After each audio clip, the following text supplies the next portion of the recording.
यहाँ पे उपस्थित अध्यक्ष जी और वन स्टॉप सेंटर, महिला शक्ति केंद्र और SHO मैम, यहाँ पे आए हुए सभी मंचासीन अतिथिगण और विभिन्न क्षेत्रों में आप लोग काम कर रही हैं, मैं बताया गया मुझे ऐसा। तो आप लोगों का हार्दिक स्वागत है इस महिला दिवस के सबसे मुख्य जो यही है कि सशक्तिकरण, हम लोग अभी शब्द देते हैं, सशक्तिकरण की आवश्यकता है।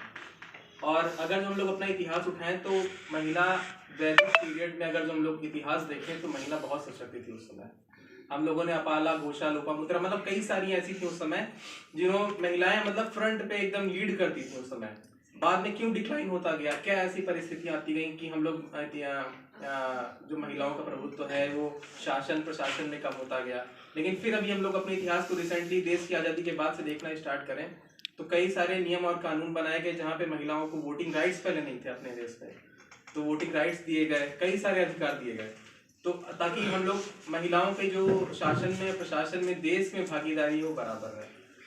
और ये बहुत जरूरी भी है क्योंकि हमारे देश की ऐसा माना जाता है कि आधी आबादी बोली जाती है महिलाओं की, भले ही हाँ लिंगानुपात के अनुसार देखें तो हम लोगों के यहाँ काफी कम है। जैसे कि फतेहपुर सर ने बताया कि घट रही है, लिंगानुपात घट रहा है, पहले 927 था अब 901 हो गया। आप सुनने में आया है रिसेंटली, चूंकि अभी हम लोग का सेंसस तो हुआ नहीं इस बार, तो 840 के आसपास आ गया है। तो सोचिए कि कितना लिंगानुपात में जो डिफरेंस हो रहा है, पर एक 1000 पे महिलाओं की संख्या गिरती चली जा रही है। PCPNDT एक्ट, वो उसके बारे में नॉलेज होना, पहली बात तो बहुत लोगों को नॉलेज ही नहीं है कि एक्ट क्या है। महिलाओं की जो भ्रूण में जो बच्चियों की हत्या होती है वो अभी भी हो रही है, भले ही कितने भी कानून आ जाए, लेकिन जब तक सामाजिक परिवर्तन नहीं होगा तब तक वो आप कानून कुछ भी बना दीजिए, बिना सामाजिक परिवर्तन के कोई कानून आप लागू नहीं कर सकते। और सामाजिक परिवर्तन की सबसे मुख्य घटक है वो आप लोग हैं। मीन्स आप लोग अगर जो एक व्यक्ति भी जाग जाए और एक व्यक्ति भी सही से अपने आसपास के 10-20 लोगों को प्रभावित कर दे तो वो समझिए कितना बड़ा। स्वामी विवेकानंद ने कहा था ना कि हमें केवल कुछ पुरुष ऐसे हम लोगों को दे दीजिए, हम पूरा देश बदलने की क्षमता रखते हैं। अगर हम 2001 के सेंसेक्स की बात करें, जो जनगणना हुई थी उसकी बात करें, तो फतेहपुर में 1000 बच्चों पे 927 बच्चियां थी, जो सेक्स रेशियो था 927 का था। और 2011 में वो सेक्स रेशियो जो है वो 901 पे आ गया, यानी कि 10 साल के बीच में 26 लड़कियां कम हुई।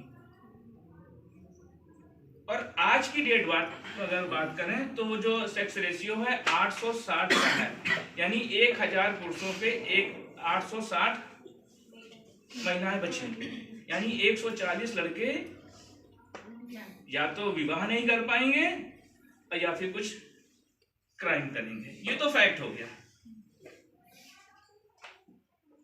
तो क्यों ऐसा, क्यों ये संख्या क्यों कम हो रही है? क्योंकि हम जो विज्ञान है, जो हमें टेक्नोलॉजी मिली है, उसका हम दुरुपयोग कर रहे हैं। कल मीटिंग थी DM साहब की अध्यक्षता में, एक कार्यशाला थी CMO साहब ने कराई थी, तो हमारी जिलाधिकारी महोदया मैडम ने यही बताया, उन्होंने बताया, उनको विश्वास था और ये हमारा भी विश्वास है कि कभी भी जो अल्ट्रासाउंड कराने जाया जाता है उसमें पुरुष साथ में नहीं जाता, उसकी सास जाएगी या तो उसकी माँ जाएगी, कोई महिला ही जाएगी। और उसका सबसे पहला प्रश्न डॉक्टर साहब से यही होता है, तो डॉक्टर साहब क्या है, लड़का है कि लड़की? पहला प्रश्न उसका ये होता है, ये नहीं होता है कि बच्चा कैसा है।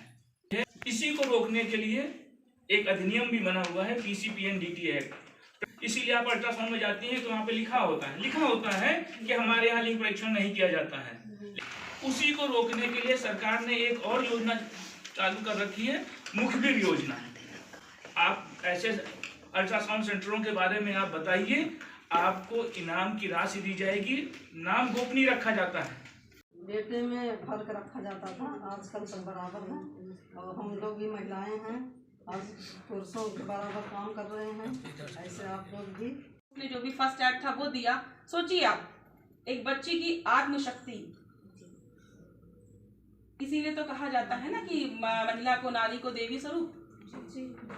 तो उस महिला को, अपनी उस बच्ची से उसको प्रेरणा मिली कि अगर मेरी बेटी लड़ सकती है तो मैं क्यों नहीं लड़ सकती हूँ।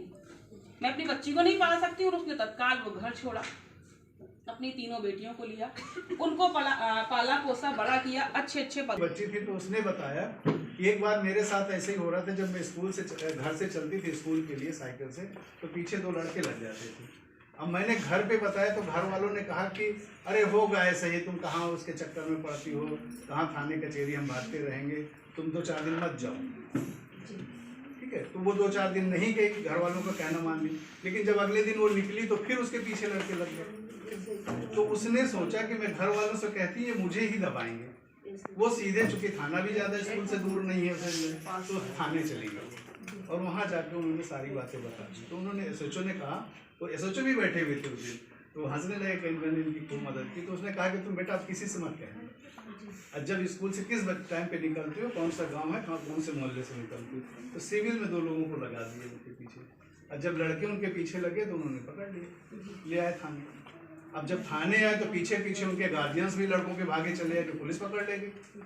फिर वहीं पे कसम खाए, उठ बैठ किए, सब कुछ किए कि आज के बाद हम कभी इनका पीछा नहीं करेंगे। तो ये लड़कियों के दम से हुआ था कि घर वाले भी यही सोचते कि इज्जत मान मर्यादा का बात है, कहेंगे गांव में चर्चा होगी, फलाना, ये दुनिया भर की बातें। तो लड़कियों ने हिम्मत की और अपना पीछा उन्होंने छोड़ा था। तो ये सब में होना चाहिए ऐसा। आपने इतना बहुमूल्य समय दिया हम लोगों के लिए और हमारी बहनों को इतना प्रेरित किया कि हम लोग जा करके यहाँ पर एक है लेकिन 10 के बराबर काम करेंगे। मतलब ये मेरा विश्वास है, मैं इनकी तरफ से विश्वास दिला रही हूँ आपको। बहुत अच्छा स्पॉन्सरशिप भी एक योजना हमारे यहाँ है कि उसमें भी है कि एक परिवार में बाल श्रम, भिक्षावृत्ति, अनाथ माता पिता में से कोई एक अगर खत्म हुआ है तो ऐसे बच्चों के लिए भी केंद्र द्वारा स्पॉन्सरशिप योजना को लागू किया गया। इसमें हम प्रत्येक माह 4,000 रुपये बच्चों को देते हैं पढ़ाई करने के लिए। बैठी हुई विभिन्न ग्रामीण अंचल से आई हुई हमारी बहनें, कुछ चीज़ें ऐसी हैं जिसको हम जिंदगी भर नहीं जान पाते हैं और उसके लिए प्रयास करते रहते हैं। ज्ञान किताब पढ़ने से नहीं मिलता है, केवल किताब पढ़ने से नहीं मिलेगा बल्कि हमारे जीवन के अनुभव से भी मिलेगा। तमाम चीजें होती हैं जो हम अनुभव से मिलती हैं। नारी पुरुष में ईश्वर की रचना में कोई भेद नहीं। आप कहेंगे शरीर की रचना में भेद तो है। कोई भी व्यक्ति जब ध्यान की स्थिति में होता है तो चाहे नारी हो चाहे पुरुष, वो वहां ना नारी रह जाता है ना वहां पुरुष रह जाता है। जीव की जो रचना हुई है ईश्वर ने किया है, उसमें 24 तत्वों से जीव की रचना हुई है। उसमें स्त्री भी है और पुरुष भी है, दोनों में बराबर है। मूल चीज है कि आपको संसार में किस चीज में असमानता की गई है। मुझे लगता है कि जो हमारा जो प्राचीन भारत का इतिहास है उसमें आप लोगों को तो सबसे बड़ी शक्ति, सबसे बड़े अधिकार दिए गए हैं। जगत में जगत की उत्पत्ति, जगत का पालन करना और जगत का विनाश करना, ये तीनों शक्तियां आप के पास तो हैं।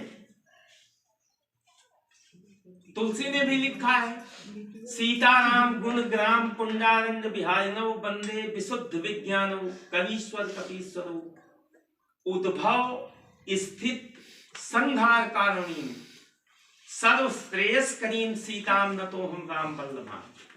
मानी ये तीनों शक्ति जो सृजई पालई अपहरई, ये तीनों तो आप ही के पास है भैया। हम लोगों के पास क्या है? सृजन करना, जन्म देने वाली आप है, पालन करने वाली भी आप है और संहार के रूप में भी आप ही हैं। तो सब कुछ तो आपके पास है। केवल एक चीज नहीं है कि आप अपनी शक्ति को, अपनी ऊर्जा को, अपनी ताकत को आपने पहचाना नहीं। इसलिए आज ये स्थिति है, इस दिवस को मनाने की आवश्यकता पड़ गई।